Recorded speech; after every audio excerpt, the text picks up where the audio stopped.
کہ میرے بھائی تو بڑا مضطرب ہے، کیا بات ہے بتا تو. کہا 3 دن سے میرے پاس وہ نہیں آیا جو روزانہ آیا کرتا تھا، 3 شبوں سے میں اس کا انتظار کر رہا ہوں. کہا کون آتا تھا؟ کہا ایک شخص آتا تھا جو مجھے اپنے ہاتھ سے کھانا کھلاتا تھا، ایک شخص آتا تھا جو میرے زخموں کو صاف کرتا تھا، مجھے پانی پلاتا تھا. جب میرا دل بھر آتا تھا اور میں اس سے پوچھتا تھا کہ تو کون ہے، تو وہ مجھ سے یہی کہتا تھا کہ اللہ کا ایک غریب بندہ دوسرے غریب بندے کے پاس بیٹھا ہے، ایک بھائی دوسرے بھائی کے پاس بیٹھا ہے. اللہ اکبر.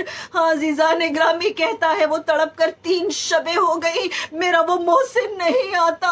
ایک مرتبہ رو کر امام حسن کہتے ہیں کہ اب وہ کبھی نہیں آئے گا بھائی، صبر کر لے، اس لیے کہ وہ امیر المؤمنین شیر خدا اب اس دنیا میں نہیں. جو ہی یہ سنا، ارے حسنین گواہ ہیں اس کے، ایک مرتبہ ہاتھ کو اٹھا کر کہتا ہے پروردگارا جب ہمارا محسن اس دنیا میں نہیں تو تو مجھے بھی اٹھا لے. ابھی اس نے یہ کہا تھا کہ اس کی روح پرواز کر گئی. ارے حسنین نے اس پر گریہ کیا.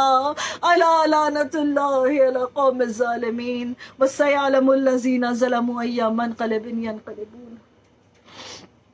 پروردگار تجھے واسطہ ہے محمد وآل محمد کا کہ ہماری اس مختصر سی مجلس اعزا کو اپنی بارگاہ میں شرف قبولیت عطا فرما، ہمارے اور ہمارے مرحومین کے تمام گناہان کبیرہ اور صغیرہ کو بخش دے. بطفیل محمد وآل محمد، بالخصوص بحق علی ابن ابی طالب ہم سب کو اس وبا سے نجات دلا دے. پروردگار اس دنیا میں اور آخرت میں ہم سب کو شفاعت اور عافیت نصیب ہو بطفیل علی ابن ابی طالب علیہ السلام. ہم سب کو اس عادت سے نواز کہ ہم سب حج و زیارت کر سکیں. پروردگارہ ہم سب کو امام زمانہ کے ظہور کو دیکھنا نصیب کر، امام زمانہ کے ظہور میں تاجیل فرما. ربنا تقبل منا انک انت السمیع العلیم. معتم علی.